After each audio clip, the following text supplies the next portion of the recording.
Should you get iOS 14 beta right now or stick with iOS 13 until the iOS 14 be official coming up?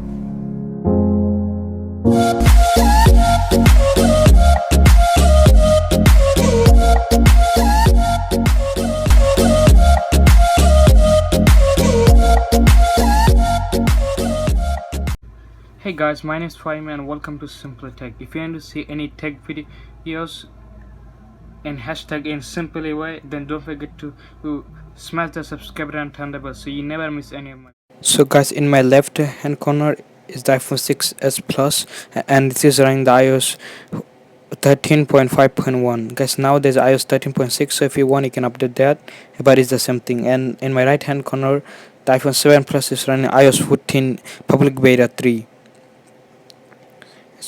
So as you can see from the start, there are lots of changes. So first we're gonna go the main feature of the iOS 14 is the home widget. So you can add a widget to your home screen that in the before you're not allowed to do. So in before in iOS 13 and below there's a left hand corner, so you can add that.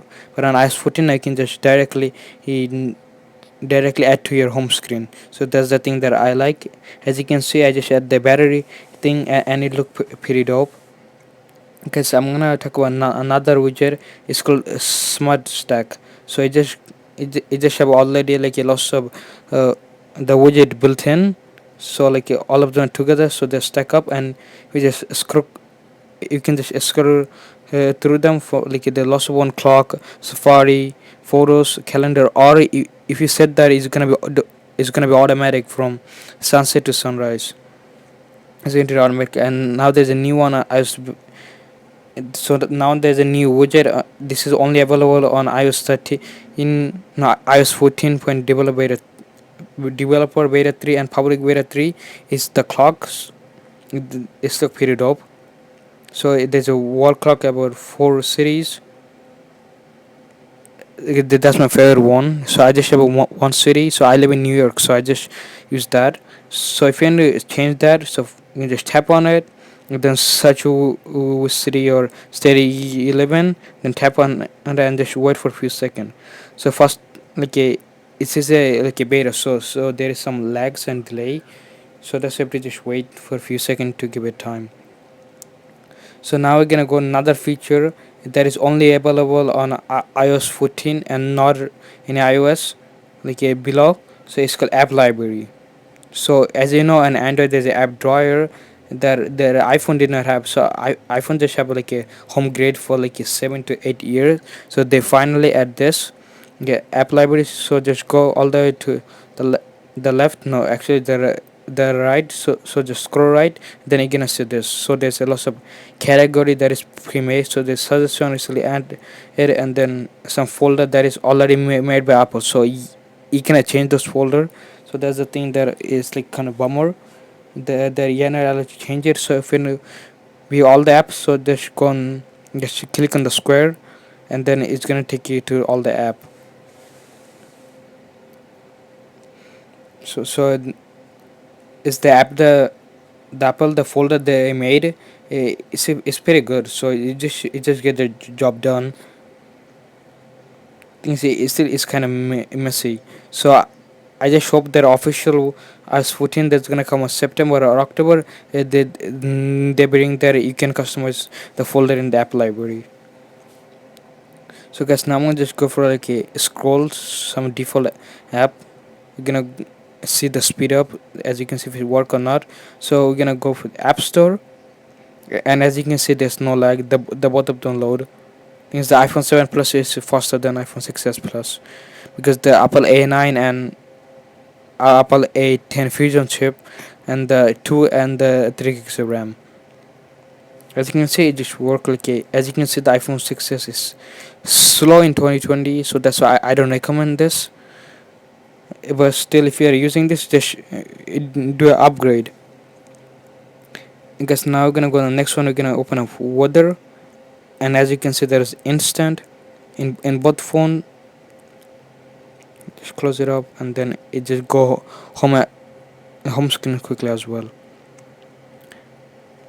Yes, now we're gonna go for the Safari, and and we're gonna just type in to a website that I visit the most is called Google. Yeah, obviously you know that. So we're gonna just type out the boot time, and as you can see, the iOS 14 iPhone 7 Plus didn't ever like a reload. It just open up. So I think that is pretty good, and that is pretty good to see that the improvement they made. So guys, now I'm gonna just search up my YouTube name. So it's called youtube.com/simply take with Fahim. So I'm gonna just type it in, and then I'm gonna see if it like if you search a long website in the Safari, it does it take long time to just open up. So I'm just checking it, then boom. Someone just tap on it, and then let's see the different. Because also the if you're using Safari and this kind of app, it's also different on your Wi-Fi. So as you can see, the both load up and the iOS 14 was faster. I guess now we're gonna talk about the new Siri. As you can see now, it don't take up the whole screen. So if we just say what time is it, and as you can see, just say the time. Because also if we get a phone call, it's gonna be the same thing as this. It's gonna be like in the top. It's gonna be a later one. And also in the iOS 14, you can change your default app. So if we just ask for the what is the weather, as you can see, the iOS 14 just open up the weather app, and the iOS 13 did not. So if you want to open up the weather app, it is just tap on it, and then it's gonna open it. So, guys, also there's an iOS 14. There's a new app called Translate that iOS 13 and below did not have. You can just translate to any language you want. I think there's like a few language that is not yet comparable, and you just tap on it, just press anything, and it's gonna pop up. So as you can see, there's a bug. So there is bug from the thing. Yes, now we're gonna go for the main feature, the main thing that that's why lots of people did not want to update to with the iOS 14 is the storage bug. That happened with the iOS 14 beta 1, beta 2, but in beta 3 it got fixed. As you can see, the storage, the system and the other don't take up like 50 gig, 60 gig, and there's a lots of phone that don't even take up like a 150 GB. Guys, I'm happy to say that Apple finally fixed this problem. As you can see now, it don't take up like a loss of space that it used to did. That is horrible. Guys, if you just download this the beta, and then if you see there's a problem, just power off your system and then restart your phone. And then like a loss of, for me it got fixed by doing that. Guys, see you guys on next one. Until then, peace out. Guys, if you enjoyed this video, don't forget to click the subscribe button and watch my more video about how to get iOS 14 developer beta and public beta for free.